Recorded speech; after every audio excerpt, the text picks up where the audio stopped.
Bonjour, chers téléspectateurs. Nous voici, chose promise, chose due. Je suis, comme vous constatez là, avec l'apôtre Roland Loaba, qui est l'un des grands ici, comme je vous ai présenté l'autre fois, ici à Newcastle. Je vous ai dit, c'est le président de l'association des pasteurs ici à Newcastle. C'était un homme important, important surtout parce que il est ici en sa qualité de théologien. Il vient disséquer une matière importante pour nous. Cette matière, c'est sur la divinité de Jésus-Christ. L'émission est donc titrée La doctrine de la Trinité dans l'Église. Vous comprenez que c'est une matière très technique et j'aimerais, et c'était à bon escient que je puisse trouver un technicien en la matière, un théologien qui est là à mes côtés, et j'ai jugé bon que nous puissions d'abord le faire parler pour qu'il puisse nous donner l'entendement, je dirais, scientifique, et même l'entendement de l'Église tout court, sur la Trinité. La Trinité, oyo tobengaka lingala bonzambe, bonzambe oyo bamususu bamonaka yango ke nzambe aza ye moko, et puis aza na barole mibale misatu, nde ya cause ya rôle ya esprit, rôle ya fils, et puis rôle ya nzambe le père, alors que d'autres considèrent que te baza misatu, et tokotala apôtre, le théologien, aza na camp nini. Vous comprenez que je joue avec les deux langues pour permettre à tout le monde de nous suivre, et je crois que l'apôtre va me suivre aussi. Avant qu'on puisse entrer dans le vif du sujet, j'aimerais que nous puissions rendre hommage à l'un de nous ici à Newcastle qui a composé une très belle chanson. C'est notre frère Costa, Nzembo mariage, mais il a centré ça sur le mariage. Mais allons-y avant que tu puisses Moussa Nzambe parole. Nous, comme on dit, enlever des rideaux. Alors, Tokei na Nzembo Oyo, il y a mariage, il y a Mona Nzambe Costa. Tout ça, na Newcastle.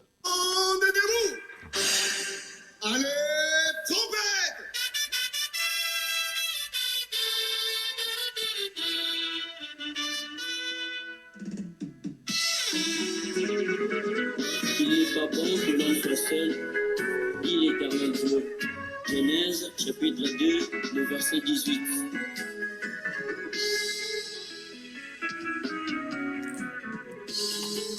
Nzambe tata ya mokili mobimba tosanganyawa Eklezia mabota na baninga nyonso omema couple oyo opambola bango bakokisi mokano na yo libala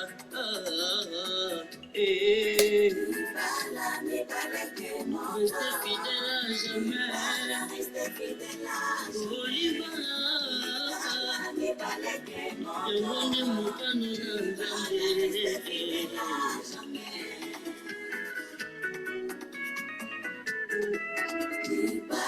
Nibaleke moko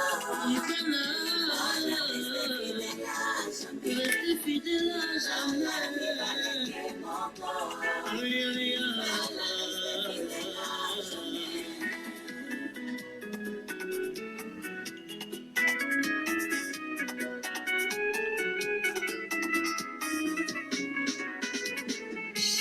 moninga sepela ngonga na yo ekoya oya libala soki otosi mibeko ya bibilia soki otamboli na solo yokomona bikamwisi ya kolo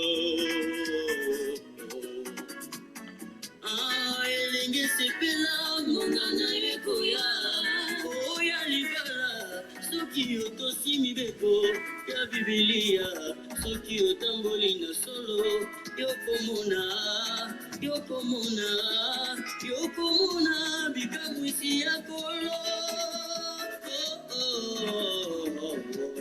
mekei na liboka bakokisi bokoko bakomi mpe na leta batusi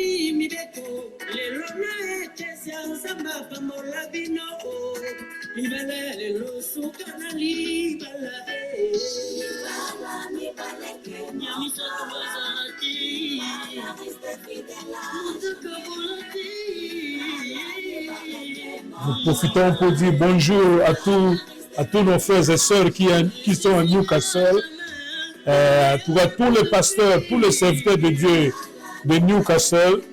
Nous tenons à vous saluer pendant que nous sommes avec le serviteur de Dieu, apôtre Roland Louaba.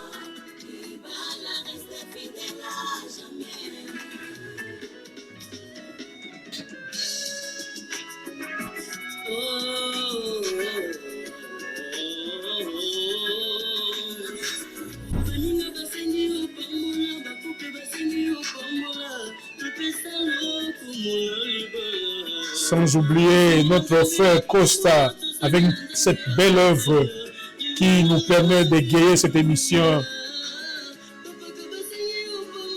Une très belle œuvre.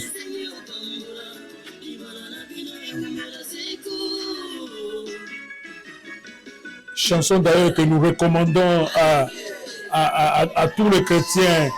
Beaucoup na YouTube, beaucoup consommer ndembo na ba fête na bino ya mariage ezanga te, donc ndembo kitoko Maître Costa.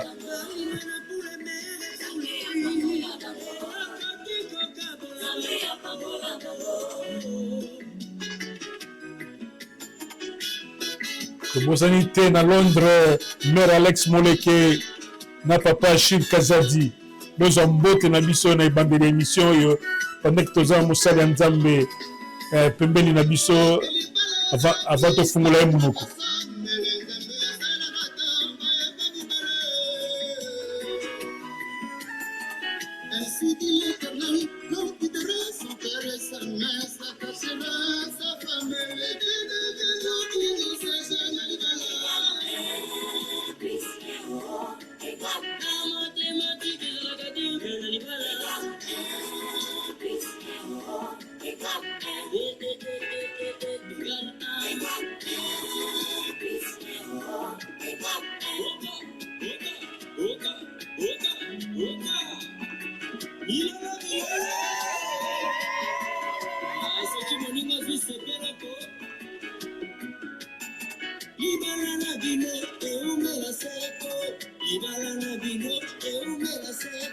Maître Costa.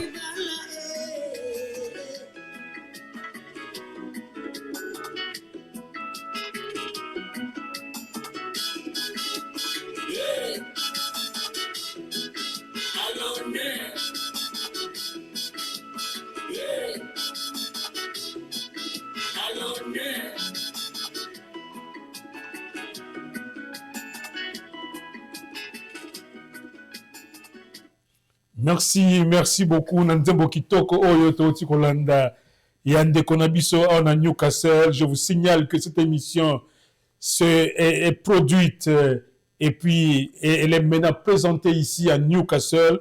C'est comme vous retrouvez derrière moi, c'est encore l'image de Newcastle. Donc c'est donc parti pour Nalelo. Lelo eza plus bisotel o ezali émission et enseignement, débat théologique. Tolingito tikela apôtre parole pour tozoatan na yemingité. Apôtre, c'est quoi, qu'est-ce que vous avez réservé aux enfants de Dieu sur la Trinité, la doctrine, voilà, la doctrine de la Trinité dans l'Église? Apôtre Roland. Merci beaucoup. Je salue tout le monde, tous ceux-là qui auront l'occasion, Yako Landabiso, de nous suivre partout là où vous serez, ici à Newcastle, comme aussi ailleurs, dans d'autres pays, France, Belgique, partout, et puis aussi ceux qui sont à Kinshasa. Et si quand émission est comme la Bino, je vous salue au nom de Jésus-Christ, et aussi je salue le minant journaliste Merci que nous avons ici à Newcastle. Merci à qui fait un bon travail excellent. Et aujourd'hui, nous sommes dans un beau cadre. Oui. Nous sommes venus ici à Cannes, À Cannes. chez Papa Gabi. Oui. Et nous avons fait un bon encadrement Oh, pour oui. que l'émission aille lieu ici. La magie de la technologie. La magie de la technologie. Tout à fait. Donc, je bénis Dieu pour cette opportunité que Dieu nous a donnée. Peuple de Dieu, d'emblée, je m'en vais répondre à cette question qui vient d'être posée. Au fait, la notion, la doctrine dans la Trinité, la doctrine de la Trinité dans l'Église. Tout à fait. Avant même qu'on commence tout à l'heure, on a essayé de s'échanger avec Papa Gabi par rapport à certains points. J'ai beaucoup aimé. J'ai toujours aimé sa façon de aussi ajouter quelque chose dans ce que nous sommes en train de faire. Tout ça, c'est pour la gloire de Dieu. Nous avons échangé et puis c'est bien. Nous avons l'acceptation, la tolérance et puis la façon de pouvoir comprendre certaines choses pour la gloire du Seigneur. Alors, la Trinité, d'abord, je m'en vais vous dire que le mot Trinité n'est pas dans la Bible. Ah, on Ça, se bat pour ce mot. Ce n'est pas dans la Bible. Le mot Trinité n'est pas dans la Bible. Tout à fait. Allons-y. Mais le concept est dans la Bible. Même quand nous appelons Dieu... La réalité, vous voulez dire, la réalité La Trinité réalité, la est Trinité dans la la Bible. Bible. Voilà. Même quand nous appelons Dieu, on dit en Dieu, Dieu omniscient, omnipotent, on ne trouve pas ça dans la Bible. On ne trouve pas le nom Dieu omniscient dans la Bible. On ne trouve pas le nom Dieu omnipotent dans la Bible.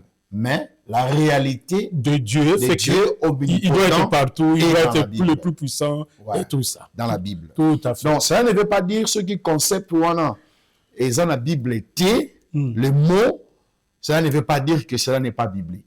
Le mot ne peut ou n'est pas être là, comme on dit le mot Trinité. Et ça biblique dans le sens que ils ont la carte Bible et comamité et le mot le bâté que ils ont biblique. Ça c'est le premier point très important. Première remarque d'ailleurs. Et puis ils ont doctrine très vaste. Et tant qu'humains, nous pouvons toujours avoir des lacunes de ne pas bien comprendre ça.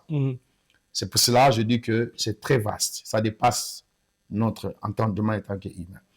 Le deuxième point, nous avons un message sur na titre en gros, na structuré en gros, na 8 points.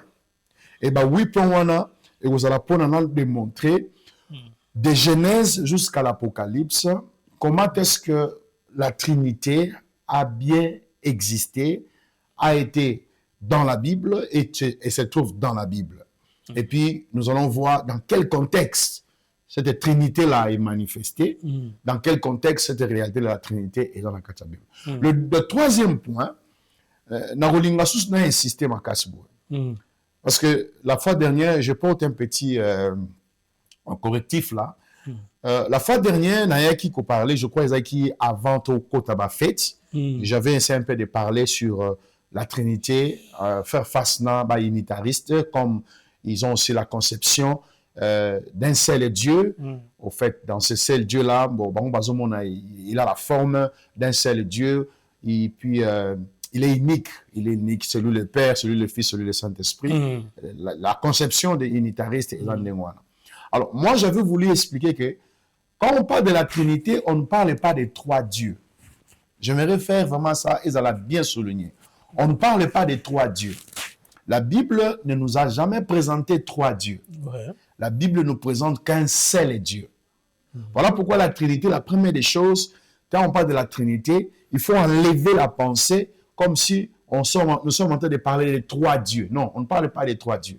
La Trinité, c'est un seul Dieu. Et dans ce seul Dieu unique, nous voyons en lui trois personnes. Et c'est là où ça devient fort pour certaines personnes, comme ceux qui sont dans l'unitariste. Les trois personnes en Dieu. Et ces trois personnes en Dieu sont distinctes, je précise bien. Alors, dans les textes, nous avons énuméré un mot. Tout d'abord, la première des choses, total à la Bible, comment est-ce que la Bible présente les choses pour ce qui concerne la Trinité. Ok? Alors, le premier élément que je vais prendre, c'est l'élément dont je suis en train de dire que dans la Trinité, nous n'avons pas trois dieux, nous n'avons qu'un seul Dieu. Et dans ce seul Dieu-là, il y a trois personnes. Et la Bible nous a toujours montré ça. C'est comme on donne les versets maintenant. Dans Genèse chapitre 7, chapitre 11, Genèse chapitre 11, si nous prenons, plus ça va verset militaire pour notre temps, Genèse chapitre 11, verset 7. 11, 7, ça c'est la tour à Babel, le tour de Babel, hein? Lorsque Dieu est venu confondre la tour de Babel. Et nous voyons ce que la Bible dit. Et par rapport à ça, c'est là où je dis que nous voyons un langage de nous, ok? Nous descendons, ok? Ça c'est Dieu qui parle, ok? Genèse chapitre 11, verset 7. Il dit, allons, descendons, ok? Confondons là. Le langage, c'est pluriel, ok? Ce langage pluriel, descendons, allons, descendons, confondons-les, c'est le pluriel. C'est-à-dire, c'est Dieu qui parle dans sa dimension, il y a pluriel. Et là, ça sous-entend qu'en lui, ces trois personnes sont là. Maintenant, quand nous venons encore dans Genèse chapitre, verset Zébélé, mais je vous donne seulement, verset Moussou Boko comment. Genèse chapitre 1. C'est le tour de Babel. Oui, ça c'est le tour de Babel. Il parlait avec qui? Juste une petite question. Là, vous êtes dans votre démonstration. Oui, si je peux poser une question, si tu veux. C'est-à-dire que là, on dit allons, descendons, et là, confondons leur langage afin qu'ils n'entendent plus la langue les uns des autres. Là, vous voulez dire quoi? Que Dieu était avec l'Office et le Saint-Esprit. C'est pourquoi il utilise le pluriel. Nous, oui. Le pluriel ici justifie les trois. Oui. Pourquoi? Parce que dans Genèse, nous avons la manifestation où nous voyons Dieu parler au pluriel. Et la première place, c'est quand nous voyons dans Genèse chapitre 1, verset 26, il dit « Faisons l'homme à notre image ». Faisons l'homme à notre image et à notre ressemblance. On a vu ce pluriel-là, en tout cas. On a vu ce pluriel. À la création, en tout cas, dans Genèse et tout. Même quand l'homme a péché, dans Genèse chapitre 3, verset 22, il dit, voici l'homme est devenu comme l'un de nous. OK? L'un de nous. Il y a le pluriel est là. Et c'est ça, c'est le pluriel.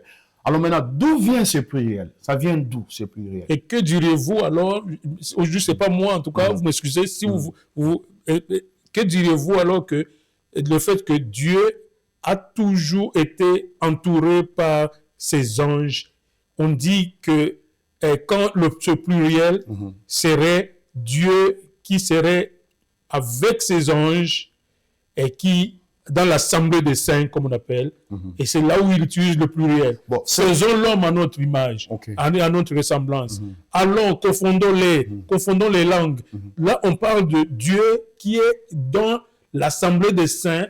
L'assemblée des saints, c'est-à-dire avec les anges. La Bible ne spécifie pas que le Fils est là, que le Saint-Esprit est là, apôtre. Je vais relire, ok? Allons-y. Parce que si nous lisons, je retiens ta question. Je reviens dans cette question-là. Oui. Il faut le lire. Il ne faut pas juste parler, mais il faut lire. Allez-y. Le concept que Dieu parlait aux anges, quand il dit faisons, il parle aux anges. Quand il dit descendons, confondons, il parle aux anges. Quand il dit voici l'homme est devenu l'un de nous, il parle aux anges. Ça, c'est nous qui disons. Mais ce n'est pas ce que la Bible dit.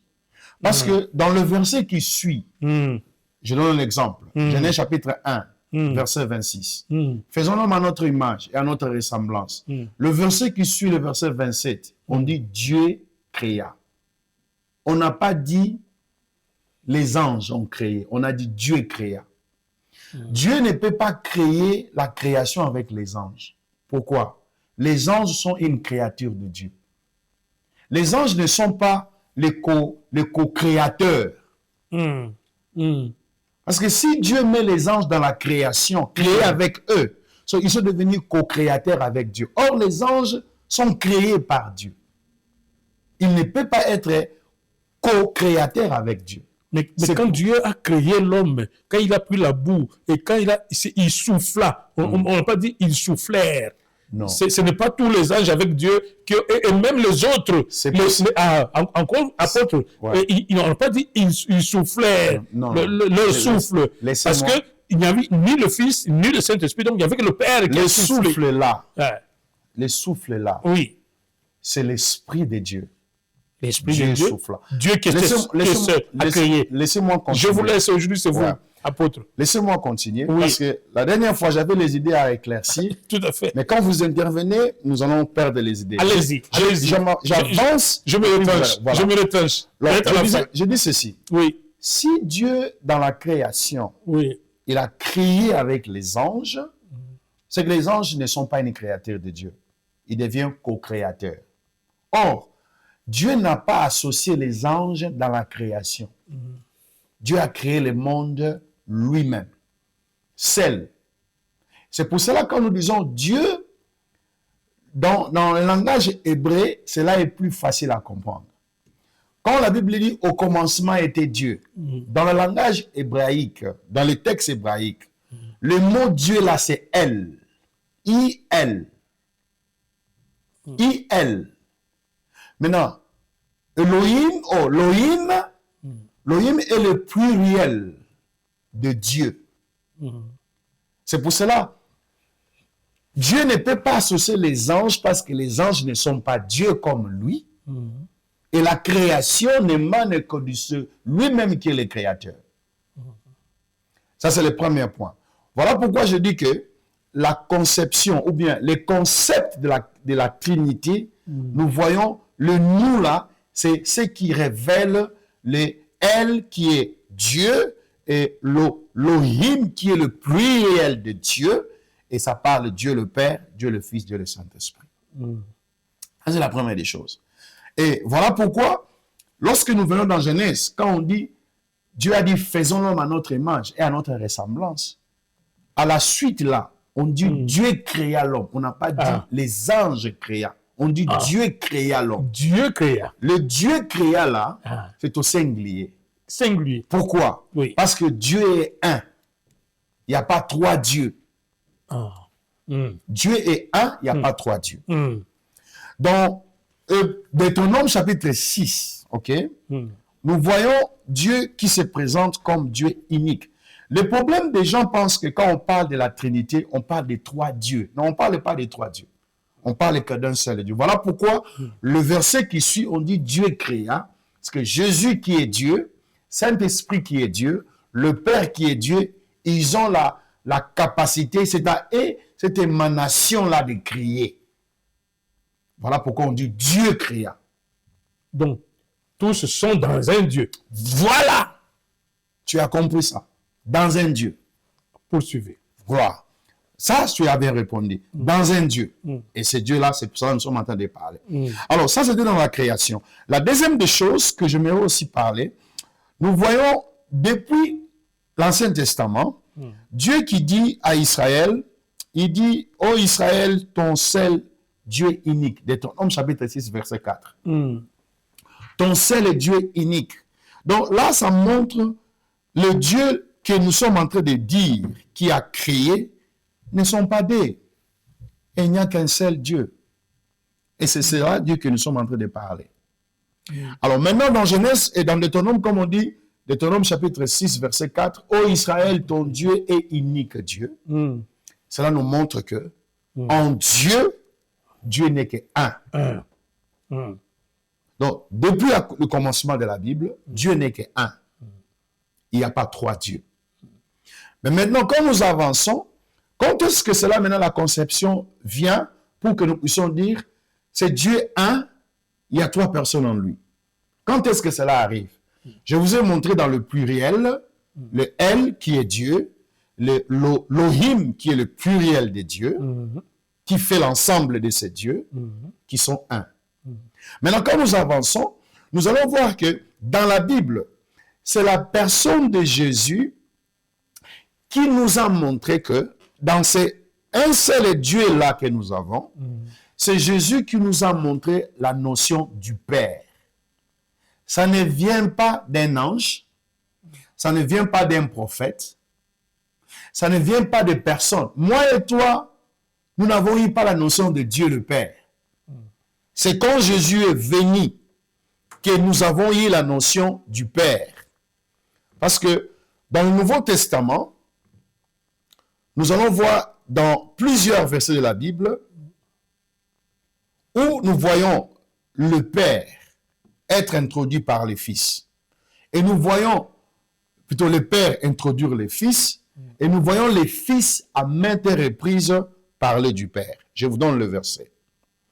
C'est à quel moment que la notion de Père-Fils est intervenue vraiment? Vous avez dit ici, C'est-à-dire, la notion... c'est Jésus qui a amené la nuance.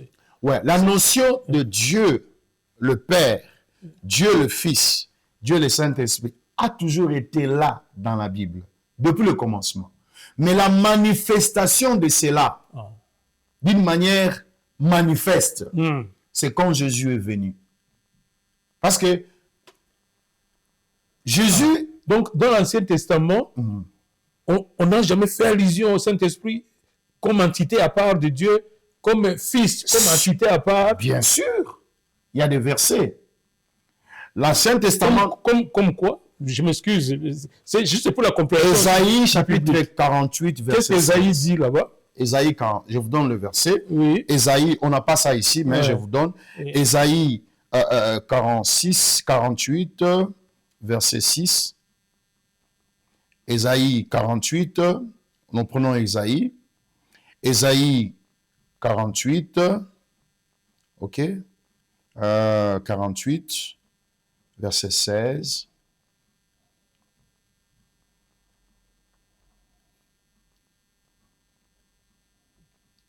Ok. On dit, approchez-vous de moi, écoutez dès le commencement. Je n'ai point parlé en cachette dès l'origine des choses. J'étais là. Maintenant, le Seigneur, l'Éternel, m'a envoyé avec son esprit. On dit, le Seigneur, l'Éternel, m'a envoyé avec son esprit. Ok? Le deuxième texte où on nous parle des trois personnes, ok, dans l'Ancien Testament, on n'a pas seulement Ésaïe, mais nous avons aussi Psaume. Ok? Nous avons aussi Psaume. Je vous prends ça, Psaume chapitre D. Je vous lis ça. Psaume chapitre D. Nous allons dans Psaume chapitre D. Psaume chapitre D. Nous prenons Psaume. Wow.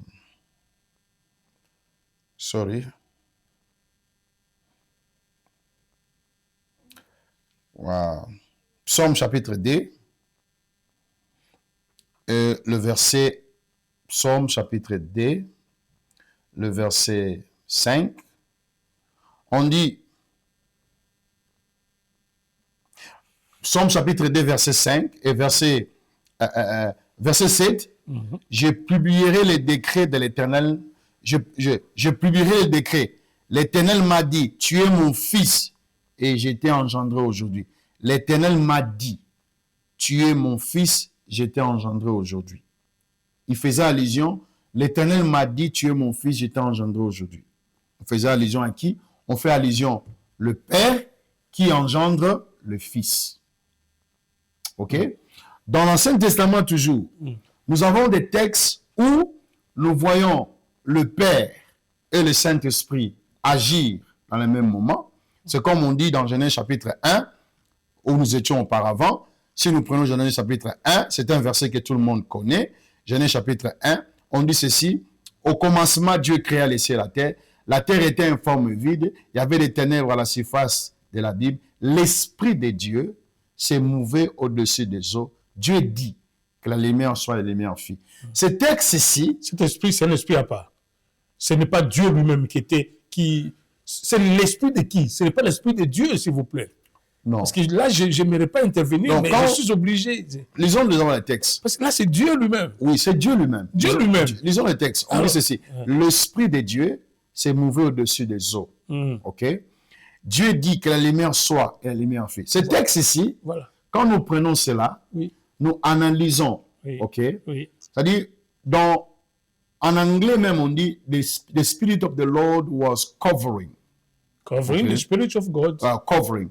Le mot covering là, en hébreu, donne l'impression de l'incubation. C'est-à-dire comme la poule qui couvre ses œufs et qui donne la chaleur La chaleur. à ses œufs Oui. pour que cela s'éclate, n'est-ce pas? Pour que le poussin... Oui. So, l'expression est que Mhm. Dieu, Mhm. pour qu'il agisse, son esprit devait se manifester comme ça. Son esprit. Oui. Son esprit. Son esprit, oui. Ah, ce n'est pas un esprit à part. Non, à part. Son Ah, oui, esprit. d'accord avec vous-même. Oui, son esprit Oui, qui devait couvrir ça. tout à fait. Et maintenant, la parole qui est Jésus-Christ, parce que Pour Jean, donner naissance, naissance. à tout ce qui va venir. Voilà. Jésus, quand il vient dans Jean chapitre 1, Mhm. il nous démontre que cette parole-là, Ah. qui a amené à l'existence, qui De a toutes fait choses. toutes choses, Mm. c'était lui. Et pour cela, Jean dit, au commencement était la parole. La parole était avec. Tu es quelqu'un qui a fait le français. Quand on dit la parole était avec, le pronom avec, Oui. ça sous-entend, la parole était avec Dieu, ok? C'est même la conjonction. Oui, la parole était avec Dieu, Oui. Yeah. et la parole s'est faite chair. Et la parole était Dieu. Et la parole était Dieu, Était Dieu. était Dieu, et la parole s'est faite chair. Oui. C'est dans ce verset-là, on voit que Jésus, c'est pour ça que je disais tout à l'heure, Jésus est Dieu. Jésus n'est pas seulement un homme simple. Jésus est Dieu. Dans la Trinité, on ne dit pas, on n'exclut pas. Pourquoi cette parole ne pouvait pas être la parole de Dieu? Dieu, donc vous excluez que Dieu pouvait avoir une parole. Dieu seul, Dieu là, Dieu tout-puissant là, El Shaddai. Lise. Et El Shaddai, il n'a pas de parole. Lisons ce que Genèse dit. El Shaddai a la parole. Oui. La parole là. Et cette parole ne pouvait pas être El Shaddai. Bon, avançons. Avançons. Vous avez 8 points développés. Ouais. Je vais revenir dans ce que vous dites là. Oui, C'est Jean chapitre 1 oui, qui nous montre ça. oui, Que cette parole-là oui. était Jésus-Christ. Deux personnes distinctes. Au commencement était la parole, et la parole était avec Dieu, et la parole est faite chair. Votre parole que vous prononcez là n'est pas avec vous.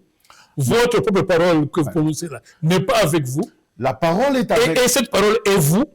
La parole Hein? est avec moi. Oui, et vous aussi. Oui, dans la concept que je suis en train de dire que Jésus est Dieu.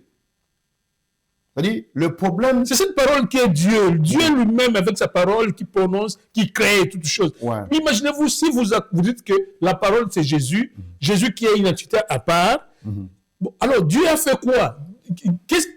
Quel est le roi de Dieu lui-même, le El Shaddai? Lui, il a été seulement, c'est un monarque qui règne mais qui ne fait rien, mais c'est le Fils. Parce qu'on dit tout ce qui a été créé par la parole. par la parole. Et cette parole, vous dites que c'est Jésus. oui, Mais c'est Dieu, c'est El Shaddai qui a tout créé. Est-ce que c'est El Shaddai qui a créé tout ce qui existe?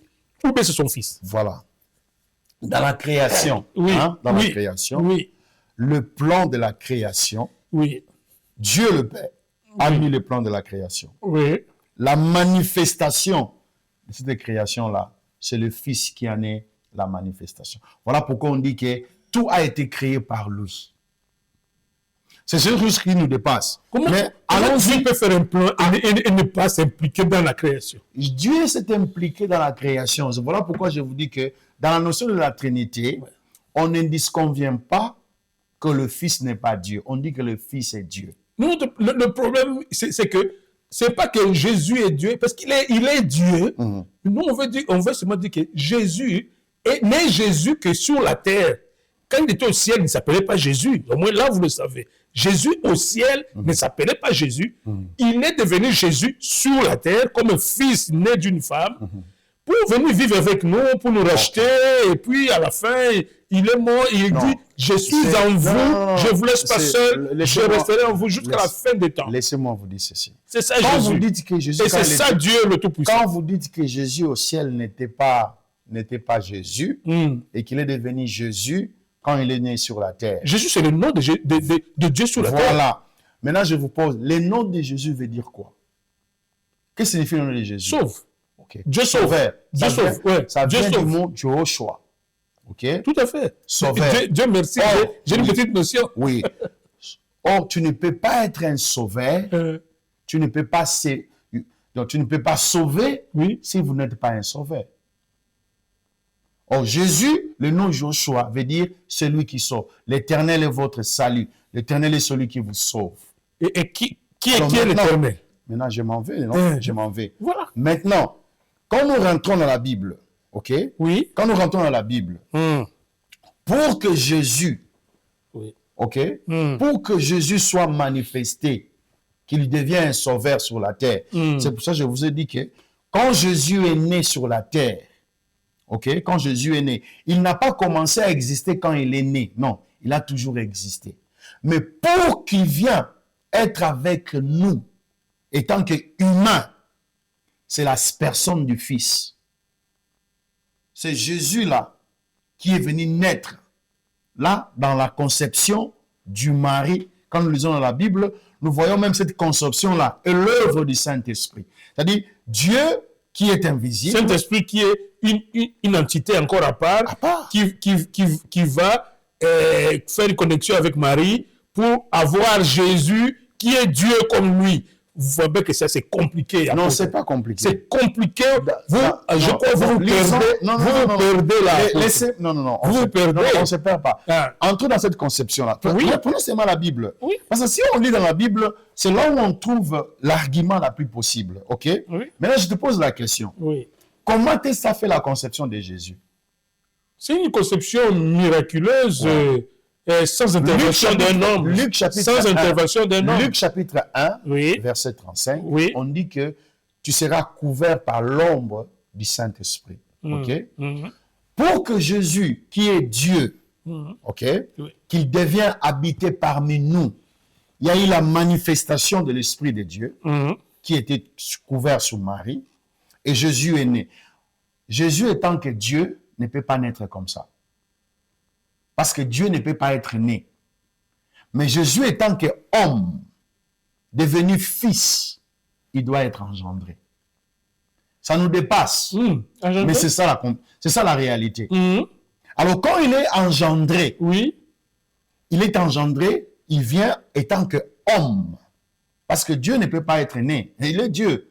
Mais étant qu'homme... Mais vous voulez dire que Dieu n'a pas la capacité de prendre corps devant Abraham, les trois qui ont mangé avec Abraham. C'est ce que je dis. Dieu a pris corps. Quand on dit Dieu a pris corps, Oui. dans cette manifestation d'Abraham. Avec Abraham. Mais c'est là où on voit la Les trois qui ont visité Abraham. C'est là où on voit la manifestation de Jésus qui a existé avant son incarnation humaine. C'était Jésus là-bas. Mais oui. Alors que la Bible l'appelle Dieu. Mais Le troisième des deux anges Papa, qui étaient avec Abraham, laissez-moi le troisième, la Bible l'appelle Dieu. Ne l'appelle pas Jésus. Laissez-moi vous dire ceci. Apôtre, je crois que... Laissez-moi continuer. Là, c'est un peu compliqué. Non, c'est pas compliqué. Oui. Laissez-moi. C'est à moi vous posez les questions. C'est votre mission. Ouais, moi je dois évoluer. Oui. Parce que si vous me laissez pas évoluer, Je n'aimerais pas prendre cette responsabilité. Apôtre évoluer. je dis ceci. Hein. Oui. Quand vous avez parlé Oui. de la manifestation de Jésus Oui. dans Genèse, on appelle ça la théophanie de Jésus. Avant son incarnation physique sur la terre. Jésus n'a pas commencé quand il est venu sur la terre. Ça, c'est la côté Dieu. Jésus étant que Dieu, il a toujours existé. Ça, on n'en disconvient pas. Maintenant, quand il est venu être sur la terre, il a fallu qu'il soit né. C'est quand il est né là, c'est là où on dit que il est devenu homme parmi nous. Et quand il est devenu homme parmi nous, Jésus avait en lui 100% Dieu et 100% homme. C'est pour cela, étant qu'homme, Jésus a fait des choses étant qu'homme, Jésus a fait les choses étant que Dieu. Les deux natures étaient en lui. Les deux natures fonctionnaient en lui. Étant qu'homme, Jésus a pleuré. Étant qu'homme, Jésus était fatigué. Étant qu'homme, Jésus a connu ce qu'on appelle la faim, n'est-ce pas? Mais étant que Dieu, Jésus a pardonné le péché, Jésus a été adoré, Jésus a fait des choses que personne ne peut les faire. Ça, c'est la nature divine de Dieu en lui. Alors maintenant, le Père, c'est Jésus qui nous a présenté le Père. C'est pour cela que je voulais aller sur les systématiques de ce que j'ai commencé. Allons dans Genèse, oui. Nous montons.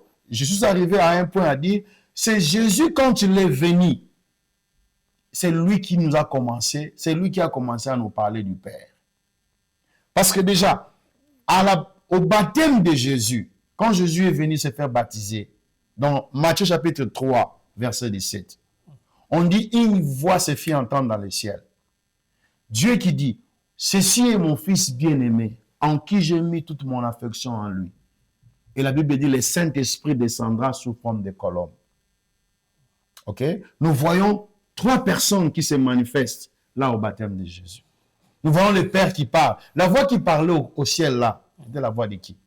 Parce que quand on lit dans la Bible, tout est clair. La voix qui parlait dit, voici celui-ci, l'introduction. Il nous introduit. C'est ça l'omniprésence de Dieu. Dieu qui était dans Jésus, qui était Jésus sur la terre, il est resté esprit au ciel. Okay. Il pouvait parler, il dit, mais pour attester que, attention, celui qui est avec vous là, c'est moi-même, c'est mon fils. Okay. Prenons le fils de Dieu, vous êtes théologien, le fils de Dieu signifie Dieu lui-même. Oui. Ça, au moins, vous le savez. Je le sais. Et voilà. Maintenant, prenons seulement cet équivoque-là. Oui. Okay? Prenons cet équivoque-là que vous avez dit que le fils est Dieu lui-même. Okay? Dieu lui-même. Par cette les manifestation. Juifs comprennent ça. Okay. C'est pas même, on l'a lapidé. Non, on a voulu le lapider. On l'a pas lapidé parce on a voulu le lapider ce jour-là. On l'a pas lapidé. Il dit, tu t'appelles fils de Dieu. Tu es Dieu, toi. Laissez-moi. Les Juifs ont compris. Bien. Moi, je ne dis pas que Jésus n'est pas Dieu. Laissez-moi continuer. Okay. Je te pose la question. Oui. Si nous disons que Jésus, ok, quand je parle de la notion qu'il est fils, et que vous dites que c'est lui-même qui était omniprésent, qui est au ciel et qui est sur la terre, comment est-ce que tu peux répondre à la question de Matthieu chapitre 25, quand on pose à Jésus la question, dis-nous les jours où tu reviendras. Il dit, seul le Père le connaît, mais moi le Fils je ne le connais pas. Matthieu 25. Tout à fait normal parce que lui, je dirais, Jésus était en mission de rédemption sur la terre. C'est Dieu qui a dit, moi-même, il a promis au peuple d'Israël, je viendrai vers vous. Non, je viendrai vers vous. Dieu a promis au peuple d'Israël. Okay. Et le peuple d'Israël savait que Dieu va venir nous visiter. Voilà pourquoi je te dis que... Et au moins, vous le savez, que Dieu a dit, je viendrai vous visiter. Laissez-moi vous dire ceci. Oui. Laissez-moi vous dire. Oui. Quand nous disons, Dieu a dit aux enfants d'Israël, je viendrai. Je viendrai. Alors, celui qui est venu là, être encore un fils ou quoi? C'est je. Et El Shaddai. Jésus, quand il dit je suis, il est fait à sa divinité de Dieu. Le problème avec vous, le problème avec vous, après que vous avez, laissez-moi parler. Même la difficulté de me convaincre. Non, je te convainc pas. Oui. Je t'explique. Non, moi, je veux être convaincu. Je te pose la question. Ouais. Je te pose la question. Tout à fait. Réponds-moi d'abord. Oui. Parce que la Bible c'est doit moi parler. qui joue le rôle de poser la question. La Bible doit parler. Il ne faut pas parler sans que la Bible ne soit pas notre appui. Tout ce que nous avons parlé, appuyons ça avec la Bible. Je t'ai montré que quand Jésus est venu, il nous parlait du Père. Jésus a posé la question à ses disciples. Dans Matthieu chapitre 16, il dit ceci. Que dites les hommes, que disent les gens à propos de moi? Les autres ont commencé à dire, tu es Élie, tu es Jean-Baptiste, tu es l'un des prophètes. Mais la Bible dit, Pierre répond.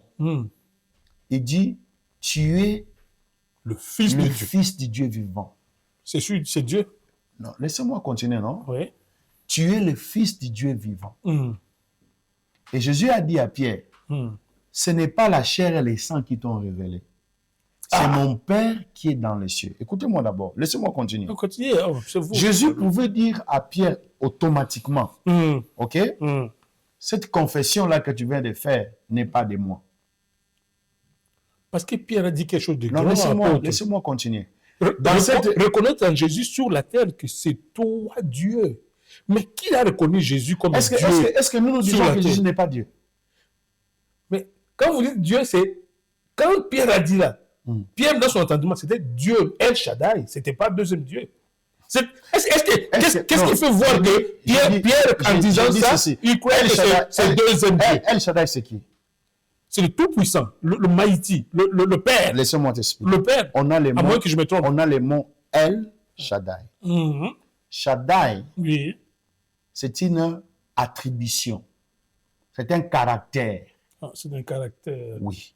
Oui, ça j'accepte. Ok? J'accepte. C'est-à-dire, on dit Dieu là, Mhm. qui est elle. Je te dis que Dieu, en hébreu, C'est ça, elle. veut dire elle. Très bien, merci. Ok. Merci, merci pour ça. Alors, Jésus, Mhm. nous ne disons pas que Jésus n'est pas Dieu. Oui, Nous disons que Jésus est Dieu. Ok? oui. Maintenant, dans les attributions Mhm. que le Dieu a, Jésus en a. Quand est-ce que Jésus devient fils? Mhm. Je t'ai montré que Jésus est devenu fils parce qu'il a été créé, parce qu'il, bon, pas créé, Engendré. engendré. Ok? Mhm. Et quand Jésus est venu en tant que fils sur la terre, nous le voyons à plusieurs fois être distinct avec le Père. Dans C'est pas plusieurs fois. très évident dans cette émission. C'est évident. Parce que Poursuivez non, peut-être, mais il y a des gens qui moi me je n'ai suivent. pas encore Oui. vu. Bon, En tout cas, comme journaliste, je te pose je la suis en train question. de poursuivre le fait. Je te pose Je la- n'ai pas encore vu Je ça. te pose la question. Oui.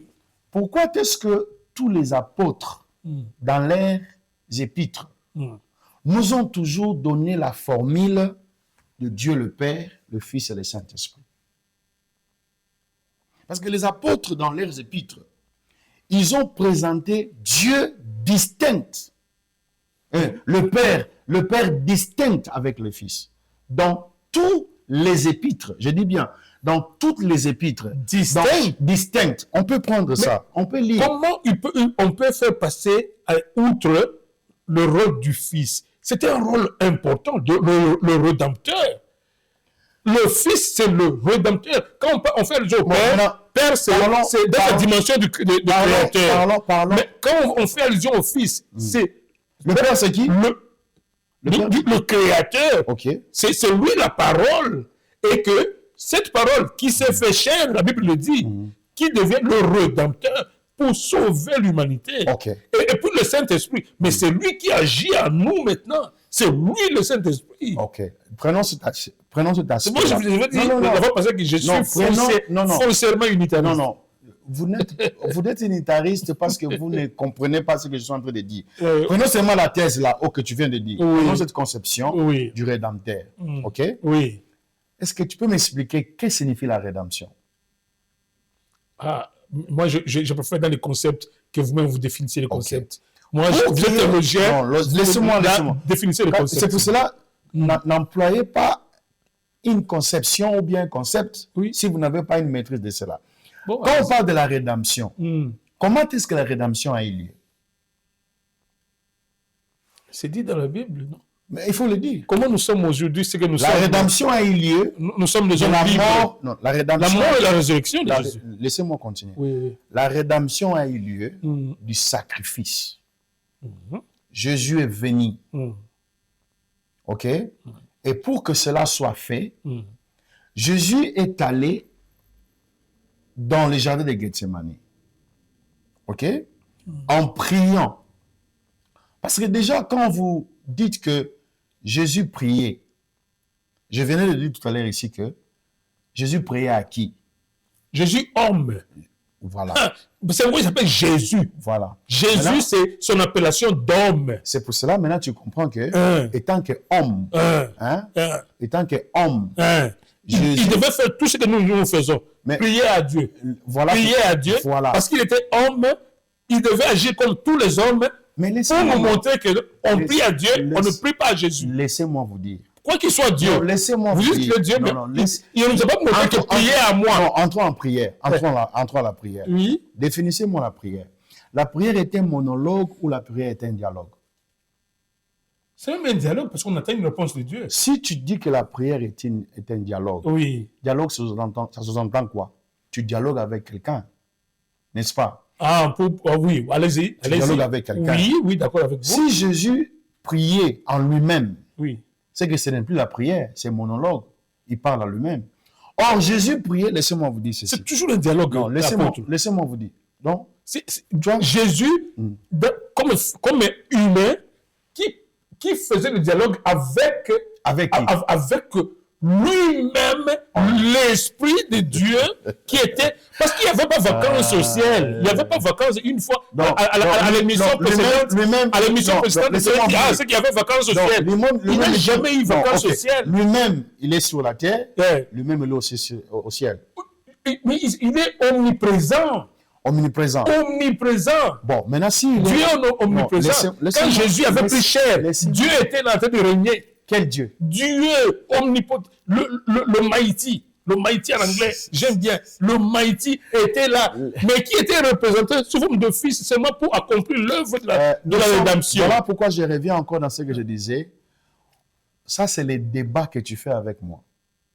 Sans pour autant, laissez-moi, sans pour autant que j'entre dans l'émission, dans la manière dont je suis venu avec. Bon, les problèmes avec je vous accorde 10 minutes de plus les problèmes avec pour que vous avanciez. Laissez-moi dire. Ouais. Les problèmes avec vous, vous m'avez parlé, vous m'avez invité de venir parler sur la Trinité dans l'Église, la doctrine de la Trinité. Oui. OK?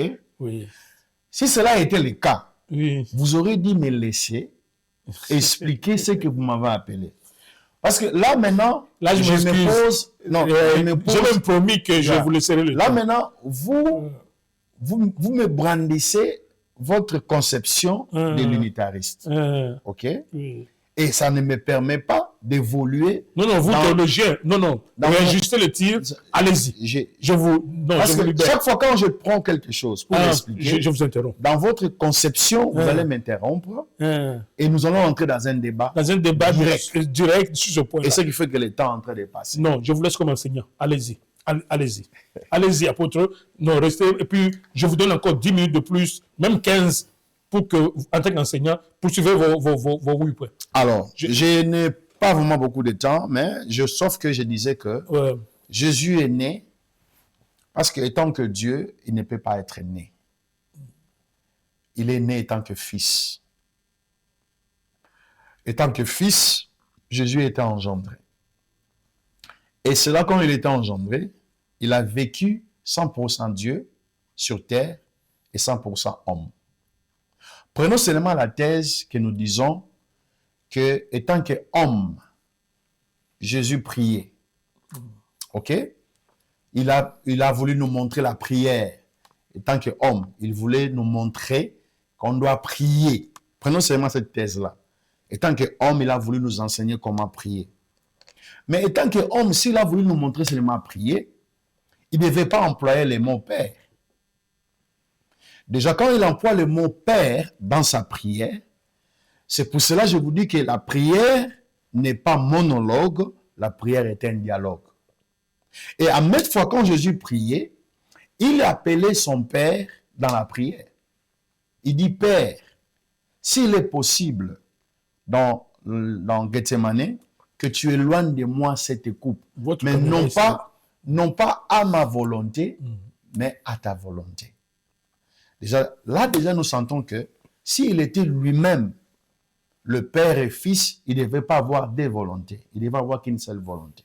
Déjà, quand il dit, c'est pas dans ma volonté, c'est dans ta volonté, déjà, nous sentons que la volonté de Jésus a été soumise à ce que le Père lui avait confié.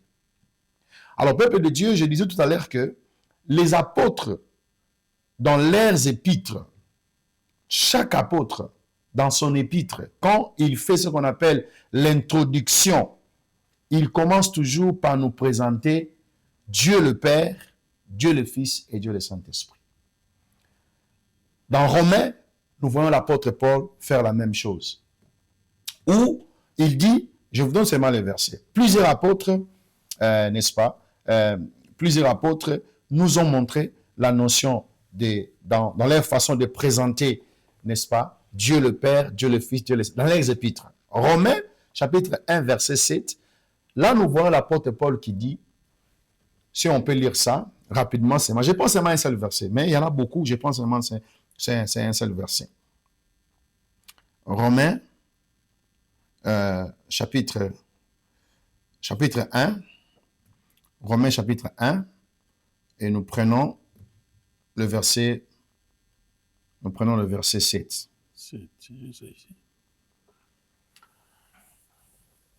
Il dit, tous ceux qui sont à Rome, ok? Je prends ça dans ma Bible, c'est plus mieux. Sont bien-aimés de Dieu.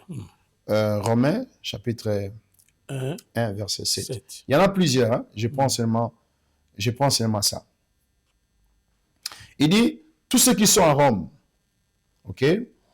Tous ceux qui sont à Rome sont bien-aimés de Dieu, appelés à être saints, que par la grâce et la paix, appelés à être saints, que la grâce et la paix vous soient données de la part de Dieu, notre Père, et du Seigneur Jésus-Christ.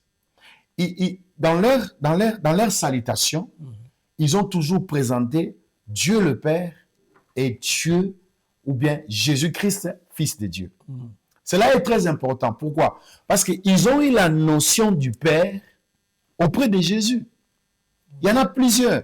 Non pas seulement ça. Il y a beaucoup de versets. Si je vous donne dans Romains, dans 2 Corinthiens, chapitre 1, verset 2 à 3. Ok? On dit que la grâce et la paix vous soient données de la part de votre Dieu le Père et du Seigneur Jésus-Christ. Dieu le Père et, nous voyons le et de la conjonction de coordination qui est là, qu'il parle des personnes distinctes. Le dernier verset que je peux donner rapidement, c'est quand nous lisons peut-être cette histoire de 2 Jean, 2 Jean chapitre 2, verset 9. 2 Jean chapitre 2, là je finis par là. 2 Jean chapitre 2, verset 9. Chapitre 1 ou chapitre 2? 2 Jean, bon, ça a toujours eu, ça n'a qu'un seul chapitre. 2 Jean chapitre 1, verset 9. 2 Jean chapitre 1, verset 9. On dit, quiconque va plus loin ne demeure pas dans la doctrine de Christ, n'a pas connu Dieu. Celui qui demeure dans cette doctrine a le Père et le Fils. C'est clair et bien mentionné. Celui qui va loin de cette doctrine n'a pas... On parle de quelle doctrine? On parle de doctrine de Christ. La doctrine de Christ, c'est cette doctrine-là qui nous révèle Dieu le Père et le Fils. Et on dit celui qui ne demeure pas dans cette doctrine n'a pas le Père et le Fils. Donc, chaque épître des apôtres nous ont présenté ça. C'est pour ça que je disais qu'ils ont eu la notion de cela auprès de Jésus lui-même. Et quand vous lisez Matthieu, Matthieu nous parle de Dieu, le Père et le Fils. Cela est repris à 5 fois. À 5 fois. Dans le livre de Matthieu. Où nous voyons, on nous montre, quand vous prenez le livre de Matthieu, à 5 fois, on nous parle le Père et le Fils. Matthieu a repris ça 5 fois. Jean a repris cela 96 fois. Le livre de Jean a repris la notion Fils et Père 96 fois. 96 fois. Le Père et le Fils. Pourquoi? Parce qu'ils ont reçu cela du Père. Et ils ont reçu cela de Jésus-Christ lui-même. Et la dernière des choses que je pourrais dire à ce qui concerne, la notion du Père et le Fils, la dernière des choses que je peux parler, c'est quand nous lisons les apôtres et nous lisons les évangiles. Nous commençons d'abord avec l'évangile. L'évangile de Matthieu, l'évangile de Luc, de Marc, Luc, Jean. Vous allez voir cette appellation-là, le Père et le Fils est toujours là. Maintenant, quand nous disons que le Père n'est pas le Fils, et que le Fils n'est pas le Père, et que le Saint-Esprit n'est pas aussi le Fils, c'est par rapport à cette distincte, la manière dont ils se sont distingués, chacun d'entre eux, dans leur manifestation de faire les choses. Je vous pose la question pour terminer. La dernière question pour terminer. Dans Jean chapitre 14, ok, Jésus qui dit ceci. Parce que Jean 14, Jésus nous présente où il dit, je m'en vais vous préparer une place. Dans la maison de mon Père, il y a plusieurs demeures. Toujours dans ce Jean 14 là. Jésus qui dit, je prierai le Père, je crois chapitre 14, verset 16. C'est 23. Bon. Bon, même Jean 14. Jean 14, 23, on peut lire ça. Jésus qui leur répondit, dit ceci. Celui qui gardera ma parole, moi et le Père, nous viendrons faire notre demeure chez lui. Jean 14, 23. Il dit, moi et le Père, nous viendrons. Là, nous voyons, si il était la même personne, il ne pouvait pas employer un tel langage. Mais quand il dit, moi et le Père, nous viendrons, c'est là où nous voyons la conception du Père et le Fils.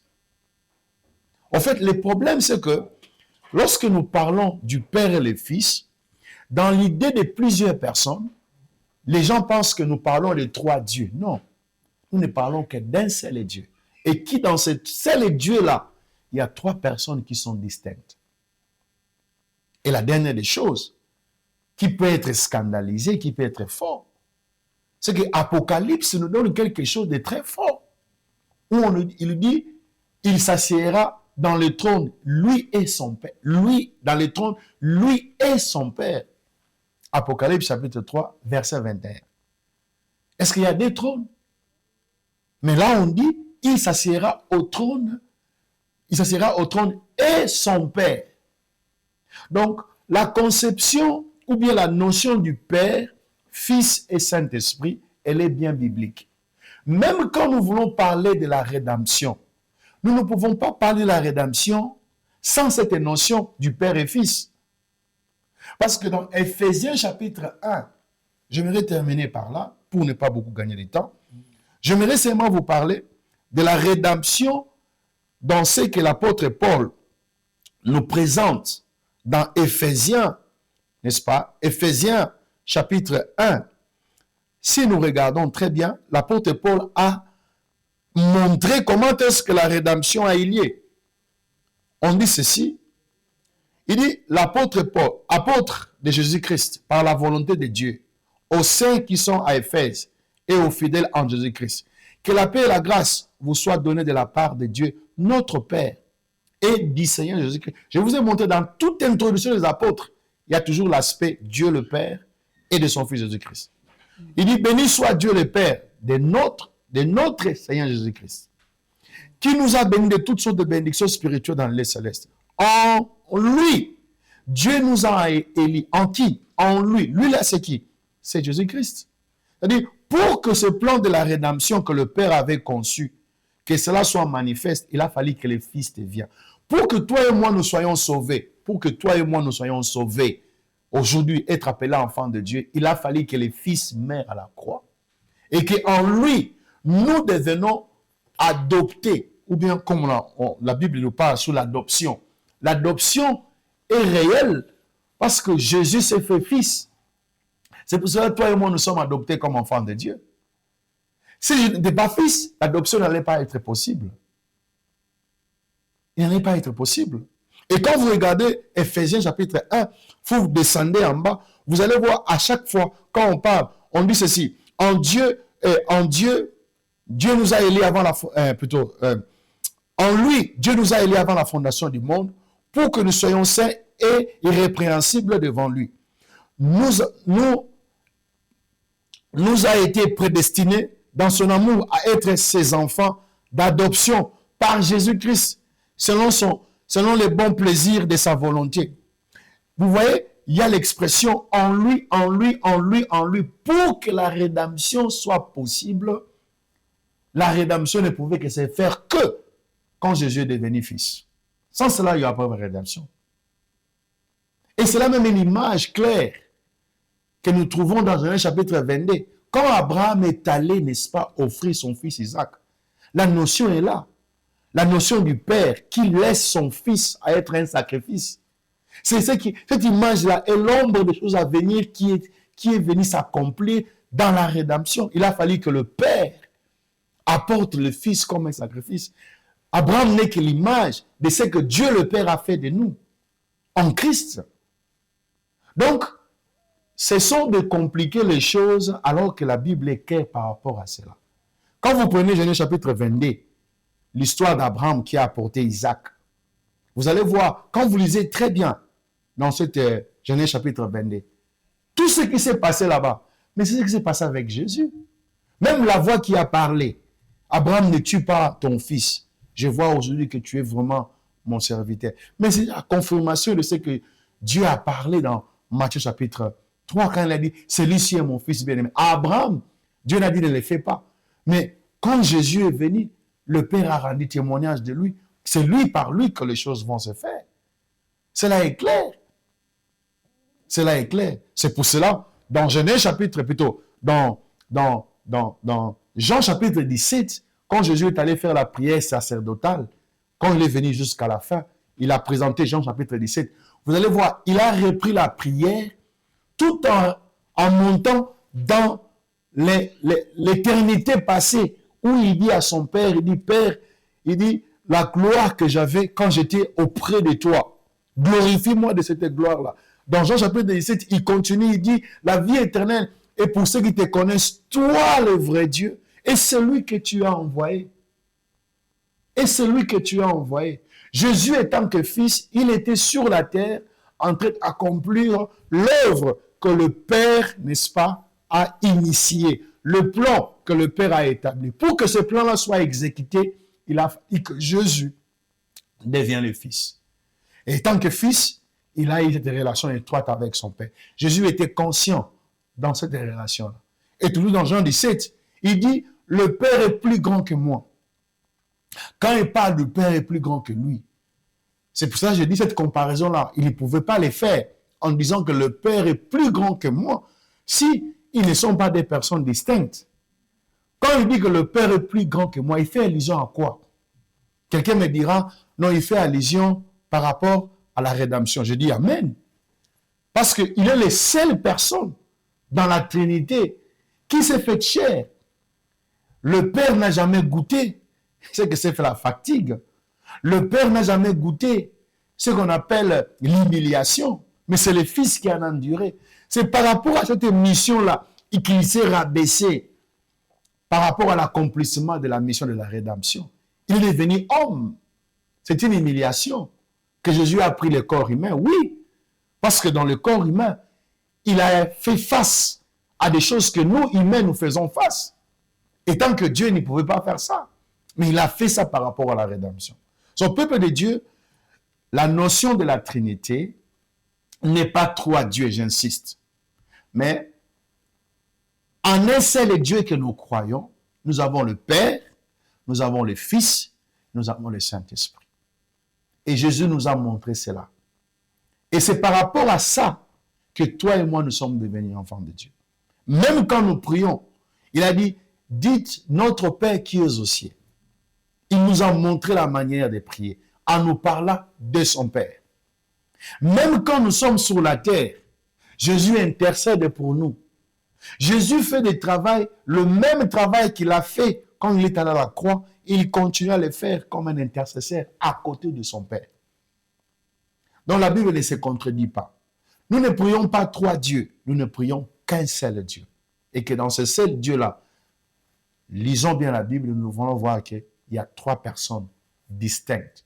C'est comme j'avais illustré la fois dernière. Et si elles sont distinctes, comment elles peuvent être une? Alors que les universalistes, au moins, disent que c'est un Dieu qui joue trois rôles, le rôle du Fils, le rôle du Saint-Esprit. Votre problème ici, c'est quand vous dites que trois personnes distinctes, c'est là où vous posez le problème. Parce que ils sont dieux, trois dieux. C'est-à-dire qu'on a trois dieux. Parce que les personnes sont distinctes, des entités distinctes. Réfléchissez un peu, deux fois. Non, vous verrez que c'est là où le bas blesse. Je te pose la question. Quand vous faites la distinction entre Père, Fils et Est-ce que Saint-Esprit. connaissez-vous la notion de l'unité pluraliste? Dans la diversité. Non. Dans la diversité. Dans la diversité. Connaissez-vous ça? Quand on vous dit que l'homme et sa femme deviendront une seule chair, est-ce que toi, tu es ta femme? Non. Ta femme est différente de toi. Oui. Mais dans cette union du mariage, vous devenez un, n'est-ce pas? Quand est-ce que vous devenez une seule chair? Dans l'union du mariage. Dans l'union du mariage. Est-ce que ta femme, c'est toi? Non. Non. Tu comprends? Dans l'union de Dieu là, Ouais. le Père Hmm. est Père, le Fils est Fils, le Saint-Esprit est Saint-Esprit. Cela est fort. Cela est fort. En tant qu'humain, je comprends. Même moi, je comprends cette difficulté que tu as. Et donc, qu'est-ce qui est difficile alors que c'est le Père qui, quand il a vu que non, l'homme a chuté, et quand l'homme avait chuté au jardin d'Éden, il a retiré son esprit de l'homme. Il dit, mon esprit n'habitera plus dans l'homme. Et il a dit non. Il a regardé au ciel. Vous avez évoqué la vision de Patmos des gens à l'émission passée. Il a regardé, oh, un agneau s'est offert. L'agneau, c'était une image de comment le Fils de Dieu va souffrir. Et il a dit, et quand il a promis que je viendrai moi-même. Non, l'agneau n'est pas une image. Quand Dieu. Non. L'agneau n'est pas une image. Oh, c'est une image parce que c'était une vision ou c'était une réalité. Jean était en face de la réalité ou Jean était en vision. Non, Jean, était en vision. Laissez-moi vous dire ceci. Patmos. Laissez-moi vous dire ceci. Quand nous lisons Apocalypse, ok? Apocalypse ne parle que de réalité. De Jésus, du commencement jusqu'à la fin. Voilà. C'est la révélation de Jésus. Dans sa dimension de Dieu. Voilà. Ok? L'image, ok? L'image de l'agneau était à l'Ancien Testament. Ok? Oui. La réalité, c'est quand Jésus est venu. Donc, si Jésus à l'Ancien Testament n'avait pas cette image, il ne serait pas ce qu'il a fait dans l'accomplissement du Nouveau Testament. Est-ce que vous me suivez très bien? Non, là, je ne vous suis plus. Bon, je rentre dans... Je simplifie ça. Oui. Laissez-moi simplifier ça. Oui. Quand Adam a péché, ok? Oui. Qu'est-ce que le Père a fait? Qu'est-ce que Dieu a fait? Dieu a tué un animal. Oui. Et cet animal, qu'est-ce qu'il a fait? Il a pris la peau. Il a pris la peau. Il a vêtu les... Il a vêtu. Oui. Ok? Oui. Cette manière de couvrir la nudité, Mhm. c'est ce que Jésus a fait par rapport à nous. Lorsque nous avons péché, pour que nous soyons acceptés auprès du Père, donc acceptés par Dieu, ok? Il a fallu que Jésus puisse verser son sang et que son sang nous couvre, que le sang là nous fait accepter. Et qu'est-ce qui est impossible que le sang de Dieu, Dieu le Père, ne pouvait pas être versé sous forme d'un fils, Mais Dieu le Père n'a pas un physique. Mais quand je vous ai dit, Dieu le Père est allé visiter Abraham avec les deux anges. Mais prenons cette Bible-là. Les êtres angéliques peuvent prendre corps. Non, laissez-moi. Les êtres du ciel céleste peuvent prendre corps parce que pour acter sur la terre, il n'y a qu'une condition. Ils doivent prendre le corps. Prenons Genèse. C'est pourquoi les archanges Michael ont agi sur la terre. Laissez-moi vous dire ceci. Et Dieu a pris corps. Et Dieu a pris corps pour la rédemption aussi. Laissez-moi vous dire ceci. C'est Dieu lui-même. Laissez-moi aller dans Genèse chapitre 18. Allez-y, apôtre. Je vais parler des minutes. Genèse chapitre 18. Nous avons quelques trois minutes. Tu as invoqué Genèse chapitre 18, ok? Dans Genèse chapitre 18, quand Dieu est apparu à Abraham, ok? On dit ceci. Il leva les yeux. Voici les trois hommes qui étaient debout devant lui et qui étaient debout près de lui. Quand il les vit, il courut devant eux depuis l'entrée de sa tente et se prosternant à terre. Et il dit, Seigneur, j'ai trouvé grâce à tes yeux, n'aie pas ce point, je te prie, loin de ton serviteur. Ok? Le verset est tellement long. Je prends seulement le verset. Il a vu trois personnes, n'est-ce pas? Oui. On prend seulement le verset 13. L'Éternel dit à Abraham. Oui.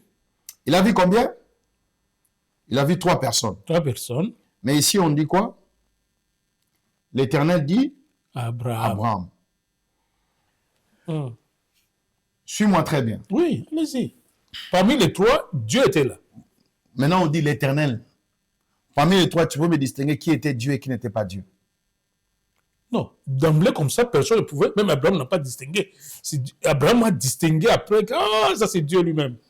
C'est avec les promesses qu'il faisait à Sarah, des choses comme ça. Elle dit, ça c'est Voilà. ça c'est les grandes prophéties que je suis en train de Laissez-moi recevoir vous là. dire ceci. Et c'est pas Laissez-moi. n'importe qui. Abraham, laissez-moi. C'est là où Jacob avait tenu Dieu.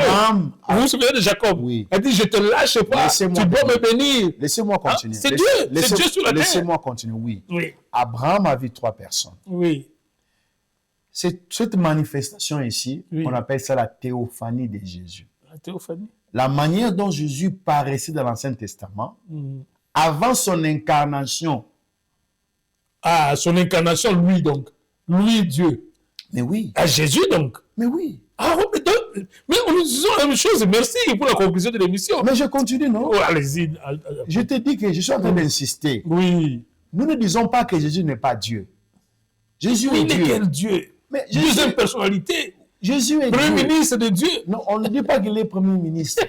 Apôtre. Dans l'unité de Dieu, Oui. il y a Dieu le Fils, Dieu le Père, Dieu le Saint-Esprit, qui sont égaux. Nul n'est au-dessus de l'autre. Égaux. Oui, nul n'est au-dessus de l'autre. Mais quand il s'agit de l'œuvre de la rédemption, le Fils, il était engendré tant que Fils. Il est passé par l'humilité, comme vous avez prêché. Voilà. Par l'humilité pour aller vers la gloire. Voilà. Oh, apôtre. C'est comme ça. Ça nous dépasse, mais c'est comme ça. Même l'élitarisme que tu brandis là, tu ne le comprends pas totalement. Parce que, non, c'est là- je suis convaincu dans la doctrine. bon, Je suis convaincu dans la doctrine. je te poserai seulement une seule question. Oui. Je te poserai seulement une question. Mm. Je t'avais posé ça la fois dernière. Bon, les questions, je t'avoue, Oui. mais dans Genèse ici, c'est là où je vais te poser la Disons, question. on ne fait que commencer ce débat sur la doctrine de la Trinité. Apôtre, ne vous en faites pas. Moi, je ne suis que communicateur, journaliste.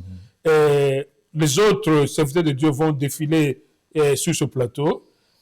Ils donneront des jugements de valeur, ils donneront leur entendement, leur compréhension de cette notion de la Trinité, telle que conçue au niveau de l'Église. Moi, je crois que c'est à ce niveau-là. Vous pouvez toujours revenir après pour aborder cet aspect de la Trinité au regard de peut-être de ce que vos collègues pasteurs vont dire sur ce plateau. Et si vous trouvez qu'il y a clash ou bien il y a complémentarité, je vous accepterai toujours de venir aborder le même sujet. Mais sauf que vous êtes libre, vous et moi, on restera au téléphone pour programmer d'autres émissions dans le cadre de débat. Ça, c'est une autre émission. L'émission que je faisais dessus avant, c'était le micro de Véron. Ça, vous étiez juste un invité pour parler. C'est pourquoi on a parlé politique et tout ça. Aujourd'hui, on n'a pas parlé politique. On est entré dans le vif du sujet. Ici, c'est votre émission, le débat théologique. C'est vous qui allez concevoir des thèmes dans cette émission. Toutes les 2 semaines, vous me proposez un thème, vous passez dans le cadre de débats théologiques, les grands débats que vous, les théologiens, vous connaissez, mais qui peuvent intéresser les enfants de Dieu qui sont loin de la théologie. C'est vous qui viendrez faire ça ici. Okay. Mais dans ce cadre de la Trinité, ne vous en faites pas. Avec vous, on a eu une idée, peut-être les téléspectateurs ont ici aussi une idée, et ils se sont fait une idée de ce que vous avez donné comme explication. Vos compères, vos collègues pasteurs vont aussi passer. En tout cas, j'essaierai de leur faire sortir le verre du nez, comme on dit, à propos de cette doctrine. Parce que être à côté de cette doctrine, votre salut a un problème. Je crois que la Bible, vous venez de lire un extrait ici. Mais la doctrine du Père, non, et du Fils. Et du Fils. Je t'ai montré. Elle dit qu'il n'est pas là-dedans. Vous qui n'êtes pas là-dedans. Non, vous êtes des antéchrists. C'est comme ça. Je ne crois pas. Parce que nous avons Christ à nous. Les gnótismes. L'espérance de la gloire. Les gnótismes. Ok. Quand les apôtres l'ont combattu dans les épîtres, oui. tu connais qu'est-ce qu'ils enseignaient. Ils refusaient d'accepter que Jésus est venu dans la chair. Ils refusaient d'accepter que Jésus était fils de Dieu. Ah, voilà. Et c'est une autre conception. Nous, on accepte que Jésus est venu dans la chair. Jésus, c'est le Fils de Dieu.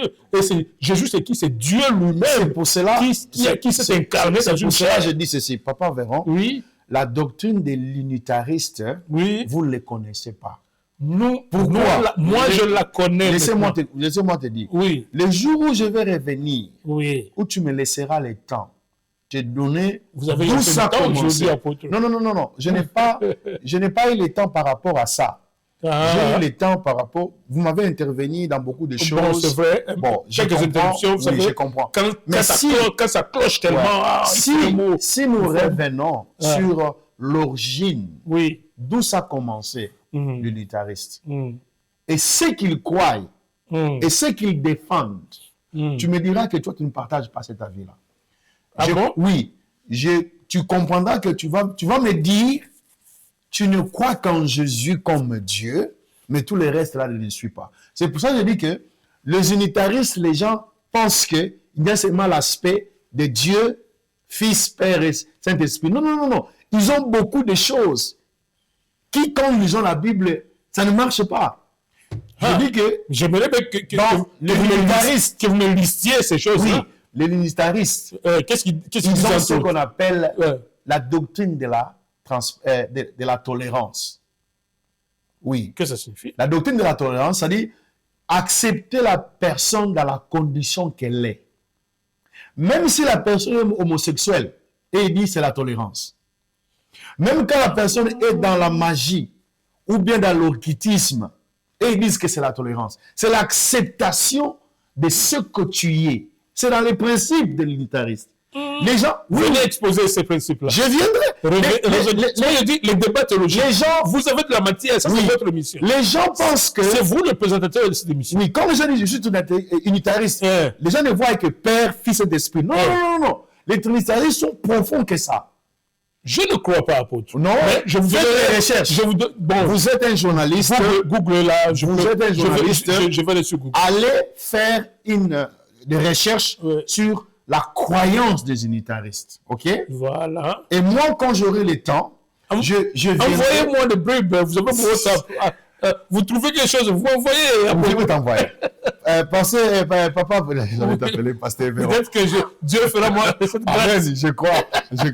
Je voulais dire Pasteur Véron. OK. Oui, Nous sommes à la fin. Je bénis Dieu pour le temps. merci. Et je dis ceci. Peuple de Dieu, nous ne venons pas brandir les choses par sentiment.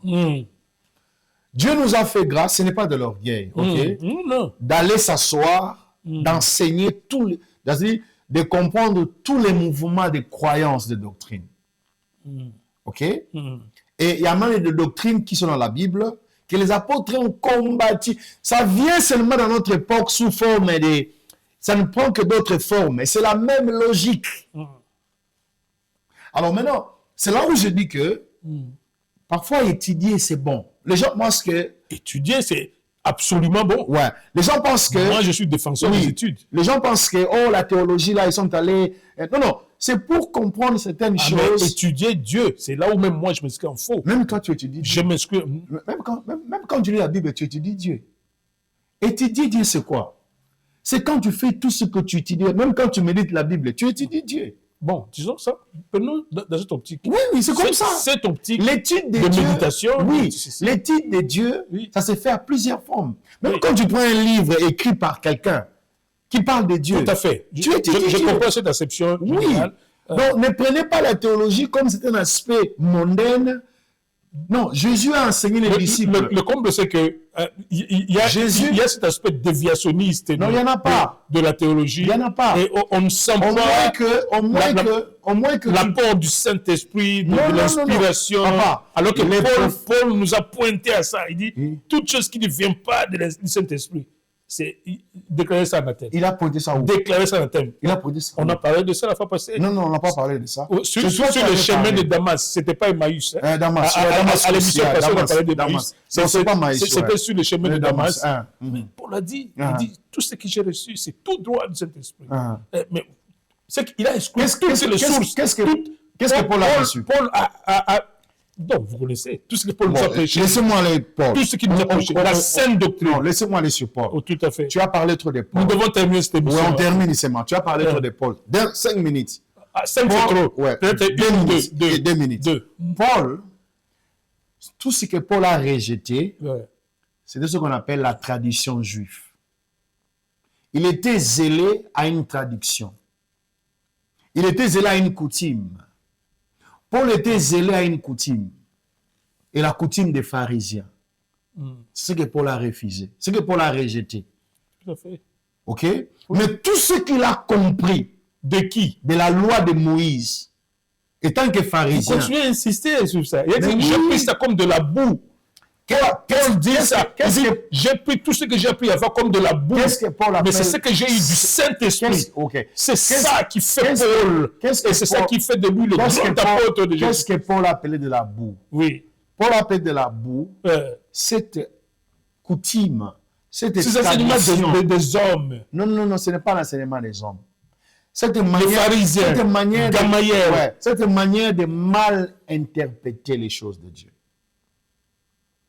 Paul a été zélé de cela. On viendra avec l'histoire de Paul. J'ai étudié. C'est ça votre mission. Débat théologique. Apportez-nous ces choses. J'ai étudié Paul. J'ai étudié Vous ses l'étudiez, mais je vous dis que vos études théologiques là posent je problème. vous dis que non. Je te dis que ce que tu déclares, Hmm. ce n'est pas ce que l'apôtre Paul a dit. Ah bon? Oui, ce n'est pas ce que l'apôtre Paul a dit. Pour le C'est que- dire, c'est c'est que qu'il vous- te vient vous prêcher un autre évangile. Laissez- Il parlait de l'évangile. Il dit Laissez- un autre évangile que celui que moi, Paul, je vous prêche. C'est pour cela Et quel que je dis évangile? que- L'évangile qu'il a eu tout droit de cet C'est esprit. pour cela que Et je non dis pas que Gamaliel. c'est Et pas- non pas. Non. Quand Paul a adressé une telle déclaration, Oui, c'est dans le livre des Galates. OK? voilà. C'est dans le livre des Et Galates. c'est Paul Il qui a faut parlé. comprendre, Galates faisait face à quoi? Galates Ah, faisait maintenant face... vous mettez dans le contexte. Non. Lisez Ouais. bien Galates, non? Galates faisait face à la loi. Il y a de ceux-là qui se sont convertis, qui sont devenus chrétiens, mais qui étaient toujours attachés à la pratique judaïsme. Hmm. Tu comprends? Voilà, oui. Il était attaché à la pratique judaïsme. Si Que tu n'es lui pas- a appris si chez tu n'es pas- Gamaliel. Si tu n'es pas circoncis... Que lui a appris chez Non, Gamaliel. il a appris étant que juif d'abord. Oui, Si tu n'es pas circoncis, tu n'es pas sauvé. tu n'es pas sauvé. Quand on parle de circoncision, on parle de la circoncision Circoncision physique. physique. Tu comprends? Tout à fait, je comprends. Ce contexte-là est dans Galates. Et Galates, c'est ça le problème.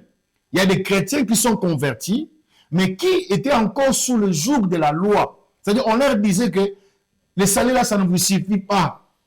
Il faut continuer à pratiquer la loi. C'est pour ça que l'apôtre Paul est venu dire non. Je vous ai dit qu'il y avait des enseignements qui circulaient, qui étaient des hérésies, et que l'apôtre Paul devait mettre Tout à fait fin à normal. ces Il choses. dit, tout autre enseignement, à part ce que je vous prêche, c'est anathème. Mais parce qu'il présentait Jésus-Christ. Tout à fait. Tout à fait. En tout cas, merci beaucoup. Apôtre. Ouais, Seigneur. Je me dis que nos émissions seront toujours très animées parce que, comme je vous ai dit, les débats théologiques, c'est votre émission. Vous préparez d'autres thèmes, mais je sais que pour la Trinité, vous risquez de revenir parce que j'annonce déjà, c'est le pasteur Alexandre Kialoué que nous annonçons pour l'émission prochaine parce que l'apôtre, plutôt le pasteur Eva Lokofo est en déplacement. Nous allons recevoir, nous avons pris contact déjà avec le pasteur Alexandre Kialoué qui sera sur ce même plateau, pour parler de la doctrine. D'abord, je vais l'inviter sous le micro de Véron. Je vais d'abord parler, ça fait longtemps aussi. Et là où vous êtes, pasteur Alexandre. Je le salue aussi. Oui, nous vous saluons. Je le salue. D'abord, vous venez d'abord parler à mon micro. Là, on sera libre, on parlera politique, on parlera de tout et de rien. Et puis, je vous vois beaucoup dans les médias sociaux postant des trucs. Et je suis très curieux d'avoir un peu plus de détails dans ça.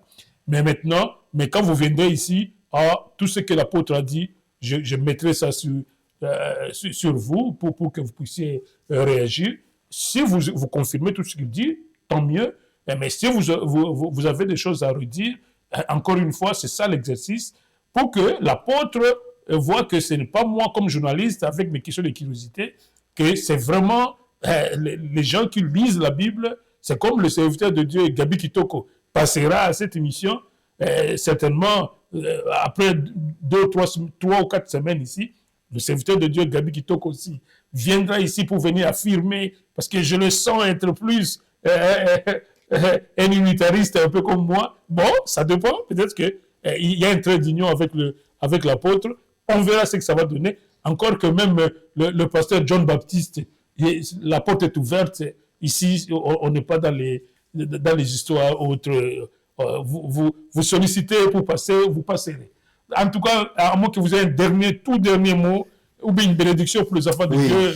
Dieu. On ne peut pas recevoir un serviteur de Dieu sans recevoir des bénédictions. Je salue tout le monde. Je vous remercie pour le temps. Merci, pour ce apôtre. grand sacrifice. Merci, apôtre. Vous nous apportez la parole de Dieu dans vos maisons, Tout à au travers fait. de vous. Tout à Que fait. le Seigneur vous bénisse. Merci beaucoup. J'ai béni toutes les églises qui sont à Newcastle, tous les fidèles, les membres partout ailleurs, qui sont dans notre grande ville et aussi partout ailleurs. Je bénis tous les hommes de Dieu. Et je suis d'accord que chacun peut porter son édifice, qui ne peut ou pas n'est pas être d'accord avec moi, qui peut apporter quelque chose aussi différent. Il n'y a pas de débat. Quand je dis il n'y a pas de débat, ça dit je ne suis pas là pour dire que... Ce n'est pas un débat, mais c'est une contribution je ne dis que pas chacun va venir apporter. J'ai le monopole de toutes choses. Tout à fait. Nous connaissons en partie et nous libérons la grâce de Dieu en partie et nous sommes dans la complémentarité. Si quelqu'un d'autre apporte ce qu'il croit, il n'y a pas de problème. Si aussi quelqu'un voudra qu'on fasse un débat contradictoire, il n'y a pas toujours un problème. Ouais, débat, pas tellement en des termes de politiciens qui viennent pour gagner quoi. Mais sauf que mais on essaiera de parler. L'échange de la parole de Dieu est très important. Tout à fait. On peut s'échanger. On trouvera des serviteurs de Dieu qui accepteront cela. Bon, en tout cas, je remercie tout le monde pour votre temps de suivre cette émission. Que le Seigneur vous bénisse là où vous êtes. Que le Seigneur enrichisse votre connaissance. Qu'il vous fasse vraiment enraciner dans la parole de Dieu. Que vous grandissez dans cette connaissance qui va vous épanouir et aussi vous amener à une intimité personnelle avec Jésus-Christ. Soyez bénis dans vos maisons au nom de Jésus-Christ. Amen. Amen. Amen. C'est sur ces grandes bénédictions que nous finissons cette émission. Et si vous avez aimé, en tout cas, likez, aimez cette émission, partagez-la pour que ce message que l'apôtre vient de nous livrer, cette connaissance de la divinité puisse être répandue. Et surtout, n'hésitez pas, le chat est là, réagissez, même notre numéro de téléphone, non, je crois que cette émission n'est pas là, mais dans les autres émissions, le numéro est là, la fois prochaine on va mettre. Donc, réagissez dans le chat, likez, aimez, partagez. En tout cas, merci de nous avoir suivis. Donc, nous avons quelque peu débordé notre temps, mais la matière était importante. On se retrouve donc la fois prochaine. Vous comprenez que nous n'avons pas encore prévu un générique pour ça. Nous terminons directement cette émission dans ce cadre ici. Merci et on se retrouve à la fois prochaine.